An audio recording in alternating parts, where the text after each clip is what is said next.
ভারতে গঙ্গার জল যতদূর গড়িয়েছে তার চেয়ে ঢের বেশি গড়িয়েছে রাশিয়ার তেল। 7 সমুদ্র পারে তাদের এর জন্য চুকাতে হয়েছে অনেক মূল্য। কিন্তু মার্কিন প্রেসিডেন্টের রক্তচক্ষু, আর্থিক নিপীড়ন সবকিছুকে মারিয়ে কি করে দেদারে রাশিয়া থেকে তেল কিনছে ভারত, কে নাড়ছেন এর পেছনের কলকাঠি?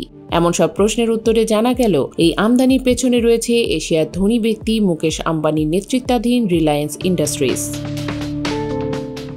আল জাজিরা এক প্রতিবেদনে জানিয়েছে, এশিয়ার সবচেয়ে ধনী ব্যক্তি মুকেশ আম্বানির রিলায়েন্স ইন্ডাস্ট্রিজ RIL ভারতের সবচেয়ে বড় রাশিয়ান অপরিশোধিত তেল আমদানিকারক।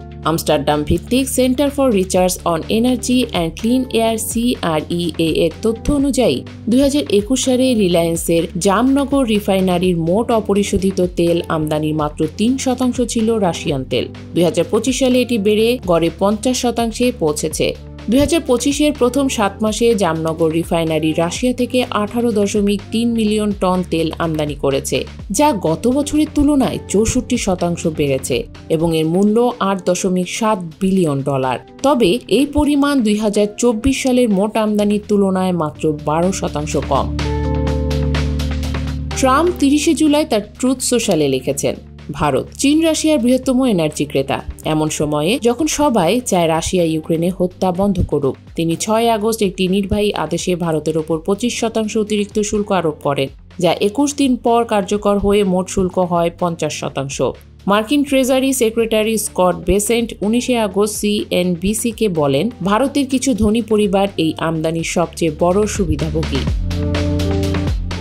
ভারতের পররাষ্ট্রমন্ত্রী S জয়শঙ্কর বলেছেন, আমরা যেখানে সেরা চুক্তি পাই সেখানে কিনি, এটি ভারতের জনগণের স্বার্থে। তবে বিশ্লেষকরা বলছেন এই শুল্ক কেবল রিলায়েন্সের জন্য নয়, ভারতের জ্বালানি নিরাপত্তা এবং অর্থনৈতিক ভারসাম্যের জন্য চ্যালেঞ্জ তৈরি করছে।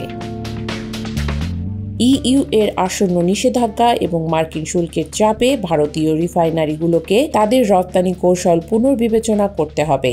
তবে রিলায়েন্স গত ডিসেম্বরে রসনেফটের সঙ্গে 10 বছরের একটি চুক্তি করেছে, যা এই নিষেধাজ্ঞার মধ্যে কিভাবে কার্যকর হবে তা এখনও স্পষ্ট নয়।